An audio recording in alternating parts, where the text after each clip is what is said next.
فنہاہ وقال تزوجوا الودود الولود، فرمایا ایسی عورت سے نکاح کرو جو بے پناہ محبت کرتی ہو، الولود اور بہت کثرت سے بچے جنتی ہو، فإنی مکاثر بکم الامم، قیامت میں میں تمہاری کثرت پہ فخر کروں گا کہ میرے فالوورز دنیا میں اتنے زیادہ تھے. کیونکہ ایمان والا بچہ پیدا ہو جانا ایک مسلمان تو آج دنیا میں جتنے مسلمان ہیں آپ بتاؤ، ہمارے ماں باپ اگر نسل روکتے تو آج اتنے مسلمان ہوتے؟ میں برما میں تھا، میں نے وہاں بیان کیا، پوری مسجد بھری ہوئی تھی.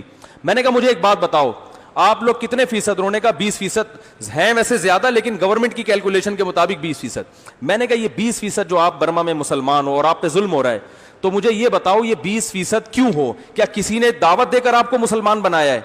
کہنے لگے نہیں، ان میں تو چند ایک ہی ہوں گے جو کنورٹڈ ہیں. میں نے کہا اس لیے ہو کہ آپ کے والدین نے نسل نہیں روکی، باپ دادا نے بھی نہیں روکی، والدین بھی. اگر آپ کے والدین اور باپ دادا دو بچے پیدا کر کے جاتے تو آج آپ 10% ہوتے. تو برما میں مسلمان جتنا پٹ رہے ہیں اس سے دگنا پٹتے ہیں، کیونکہ ڈیفنس کی ابھی تو پھر بھی ایک بڑی آبادی ہے نا، ڈر ہوتا ہے کہ یہ امڑ کے نہ آ جائیں، اور زیادہ ظلم ہوتا. انڈیا میں مسلمان اگر اپنی نسل روکتے تو آج کہا جاتا ہے 20% ہیں، وہاں بھی زیادہ، فرض کرو 20% ہیں تو اور کم ہوتے، ان کے ووٹ کی ویلیو بالکل ختم. اب کم از کم اتنا تو ہے کہ کوئی بھی سیاسی جماعت الیکشن لڑنے کے لیے کچھ نہ کچھ مسلمانوں کو بھی، کچھ طبقے کو تو ساتھ ملانے کی کوشش کرتی ہے.